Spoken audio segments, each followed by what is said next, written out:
order. Will the administration please verify that the meeting has been properly posted with the meeting? It indeed has. In its files.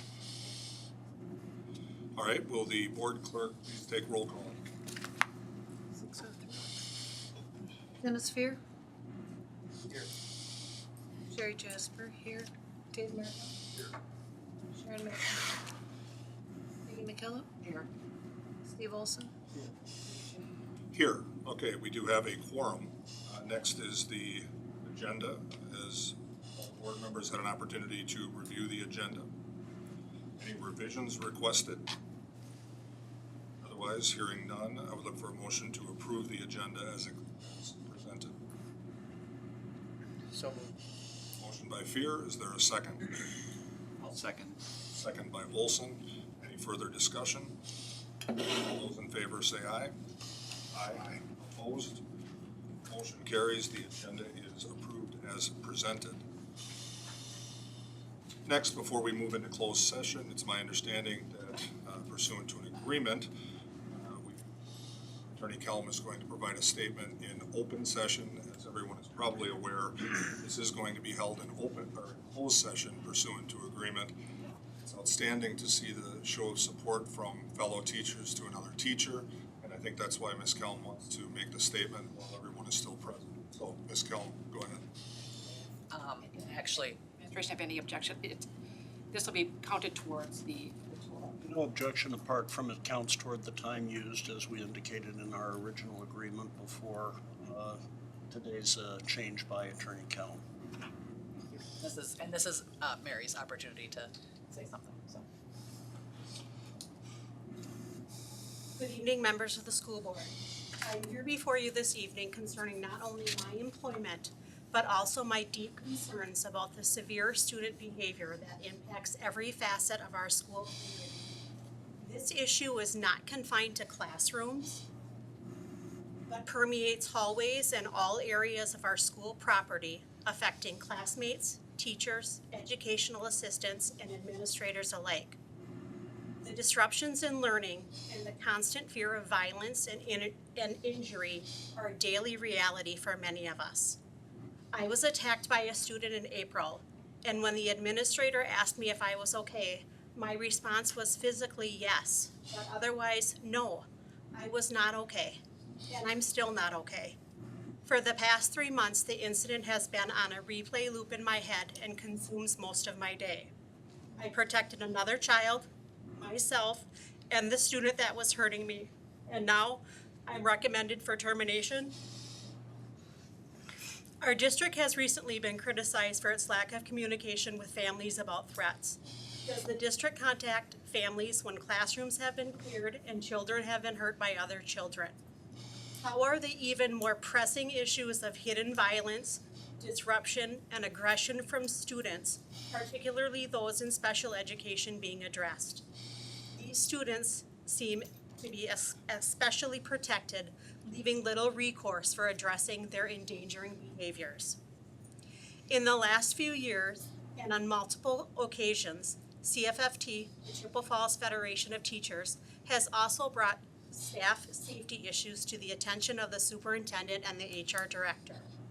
Here are some of the issues our students and staff face almost daily: verbal and physical threats, biting, spitting, pinching, hitting and kicking, throwing objects and swearing, defiance and lack of support from home, intentional urination, defecation, and smearing of feces, damage to school and personal property.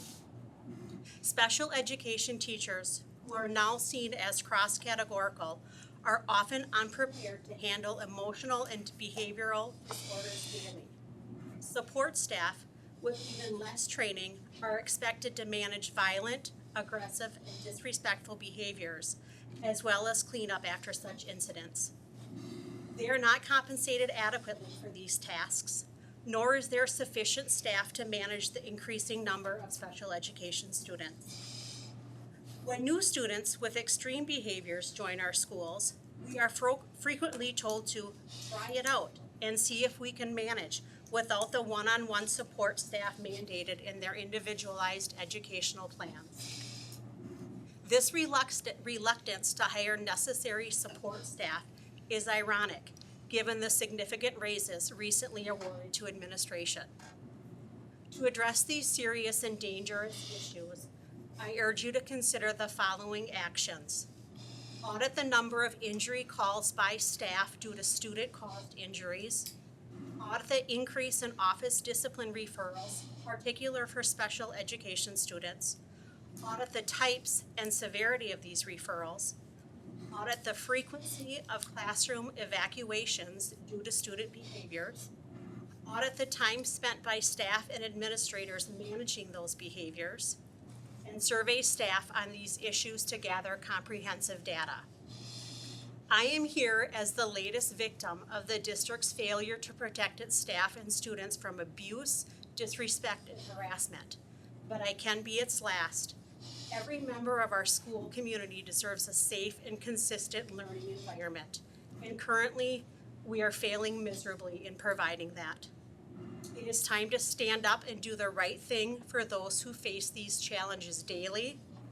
I implore the district to address my situation fairly and take a serious look at preventing future occurrences by investing in identifying trends and funding real solutions.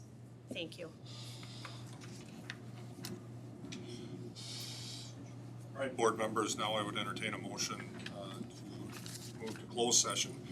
Is there a motion to convene into closed session pursuant to section 19.85, 1A, B, C, F, and G, and section 118.125 of the Wisconsin State Statutes concerning an employment matter that might adversely affect the reputation of one or more persons if discussed in public, to privately deliberate concerning that employment matter, and if deemed appropriate, to consider any proposed or proposal for a voluntary resolution of that employment matter, including any proposed resignation from employment. The board may take any appropriate action on these matters in closed session and or any action necessary to protect confidentiality under state and federal law. Following the closed session, the board may entertain a motion to reconvene to open session. Therefore, the board will take any further action that may be appropriate and will therefore entertain a motion to adjourn the meeting. Can I check? We need to approve the agenda first.